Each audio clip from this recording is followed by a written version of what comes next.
Dear students, welcome to my class. Today let us learn the lesson Narayanpur incident of 10th standard second language English written by Shashi Deshpande. Let me introduce the writer. Shashi Deshpande is an Indian novelist. She is a recipient of the Sahitya Akademi Award. Born 19 August 1938, Dharwad. Education. Graduation from Bombay and Bangalore in education and law. She studied journalism at the Vidya Bhavan. Profession: novelist. Awards: Padma Shri. The novelist and short story writer Shashi Deshpande began her career with short stories and has by now authored 9 short story collections, 12 novels, and 4 books for children. 3 of her novels have received awards, including the Sahitya Akademi Award. Let me summarize the lesson Narayanpur incident. The writer Shashi Deshpande brings back the memory of a touching incident of the pre-independence era when Indians fought for their independence.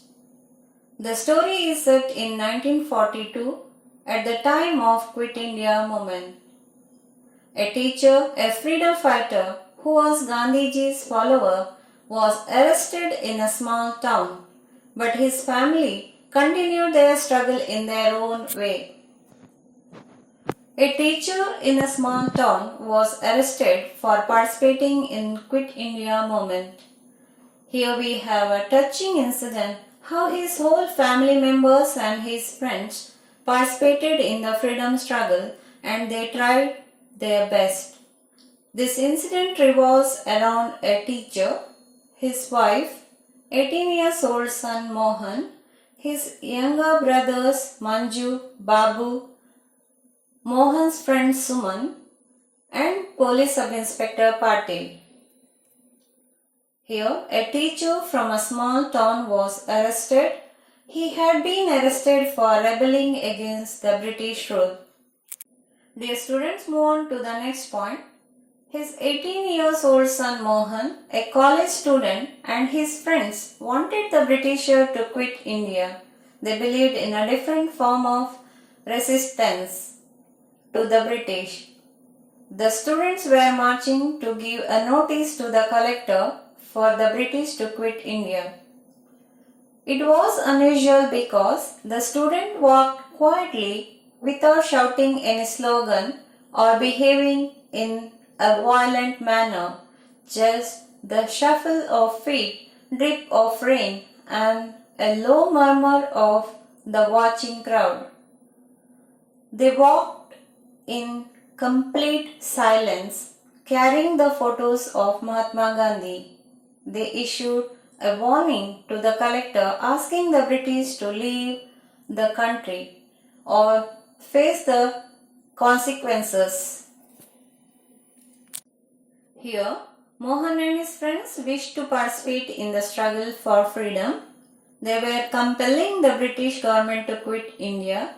The students were not ready to go to jail without causing more trouble to the British. That was the reason for their unusual silent march. 13-year-old Babu and 11-year-old Manju heard that the procession was coming. They ran out eagerly, expecting a lot of slogan shouting, loud protest, and shouts of Quit India. But the procession was a silent march, hence both of them were disappointed. When Mohan came back home, Babu asked him why they marched quietly and whether they were scared of the British. But the student leaders did not want it to be arrested because they had a lot more to do, so they marched silently through the town. The police had surrounded the procession on 3 sides. The police wanted the protester to do the march in a violent way so that they could beat them up and put them in a jail. Let's move on to the next point. Suman and other came to Mohan's house with a large newspaper covered parcel. The mysterious parcel contained a cyclo-style machine. Mohan's mother supports and encourages them by allowing them to keep the cyclo-styling machine in the puja room. Together they make copies of Mahatma's speech. 13-year-old Babu and 11-year-old Manju play the role of guards to see if anyone comes to the house. The police suspected that Mohan and his family were making copies of Mahatma's speech. They also suspected that people were hiding there. As the family feared that someone might come to the house, the sub-inspector Patil visited their house. When the sub-inspector came in initially, Mohan's mother acted as if everything was normal and nothing revolutionary took place at their home. The sub-inspector tells them that he was a classmate of Mohan's father and that although he was a policeman, Mohan's father was still his friend. Mohan's father was a scholar and had helped him a lot, and therefore he was indebted to him. He also said that the country was his as much as it was Mohan's. He had come to help them and to inform them about the police raid, most probably the same night. He offers to take the cyclo-styling machine with him so as to return it to them after search of the police is over. The mother realized the sincerity of the sub-inspector and showed him where they have hidden at the machine. She allowed the machine to be taken away and then all the evidence were wiped out. Later at night, there was a knock and the people inside knew that it was not a friend knocking at the door, but the police who had come to raid. Is the writer of the incident trying to impress upon the readers? Yes. People wanted to fight against the British and get freedom. Some Indians were working for the British, but they were waiting for them to quit India.